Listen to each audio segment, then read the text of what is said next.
just going to do a quick video demonstrating how you evacuate the AC system. I just replaced the high pressure hose that runs from the compressor all the way to the condenser in the front of the car. The hose had burst a couple months ago, and I replaced it with one of the DeLorean Go 2-piece hoses. So what I'm going to do now is evacuate the system, hold a vacuum, check for leaks. The system should hold, if you don't have any leaks, it should hold a vacuum for at least 45 minutes. So what I'm going to do is just demonstrate the process for doing that. So I've got my manifold gauge here, I've got my vacuum pump down here, and I got my vacuum pump connected to my manifold gauge here in the middle. And what I'm going to do is connect blue hose to the low side port here. You'll notice I'm still running the R12 fittings as opposed to R134a fittings. I was running 134a in the system. I decided I'm not going to be doing that anymore, and I'm going to try to see if I can put Red Tek instead, which is supposed to be compatible with the R12 system. I've left the majority of the system, the R12 components that were in there originally. I only replaced the high pressure hose because that's the one that burst. And I've already evacuated the system of the R134a refrigerant, and I'll go ahead and demonstrate now. The first thing you want to do is make sure that these are in the open position, and they are. Turn your compressor on. What'll happen here is your gauges will begin to evacuate the AC system, and you will see the needles will go down towards negative 30 inches of mercury.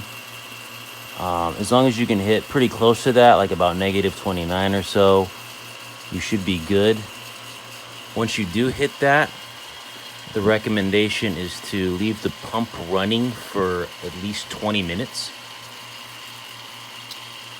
Once that 20 minutes is up, turn the pump off, close both the low and the high side valves here on the manifold, and hold that vacuum for a minimum of 45 minutes. That should more or less let you know if you've got a leak, because if you do have a leak, then air will be entering into the system through that leak since you've pulled a vacuum on the system internally.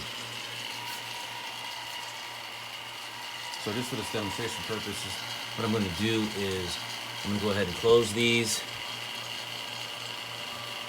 and hold the vacuum here.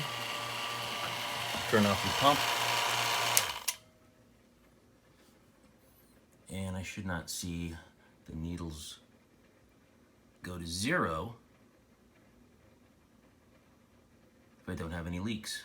If I have some leaks, then what will happen is the needles will start heading towards zero again. And that's how I found the leak in my system to begin with. Is when I was evacuating the system, I couldn't tell, but the actual rupture in the hose happened right here. You couldn't see it because the low pressure hose was in the way.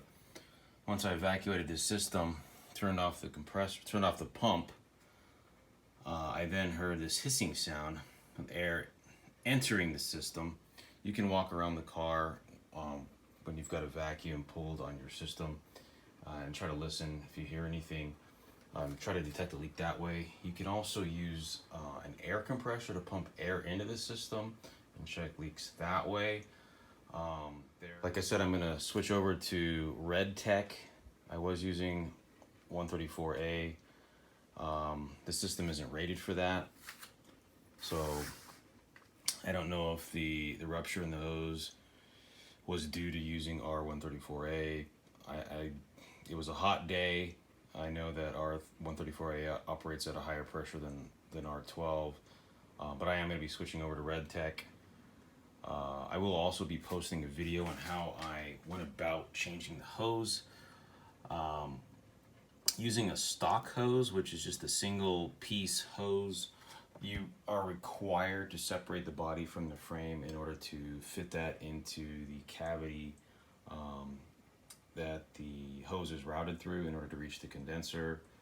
But with DeLorean Go's 2-piece hose set, That makes it a lot easier. You don't have to separate the body from the frame. You can just fish the hose from the rear of the vehicle and from the front of the vehicle, and then connect the hoses together just under the air deflector shield that is on the left side of the vehicle. Anyway, looks like we're good to go. I'm holding a vacuum here, and once you reach a vacuum on the system, you'll hold that vacuum for a minimum of 45 minutes. They say somewhere between 30 and 45 minutes. If you see that gauge, that needle on that gauge, and either one of them increasing to 0, that means you've got a leak somewhere in the system. You might also want to check your hoses, but it looks like we're good to go here. And the next step would be to recharge the system with refrigerant. And when my Red Tek arrives, I'll go ahead and do a quick video on that as well. All right, everybody, thanks for watching, and talk to you guys later.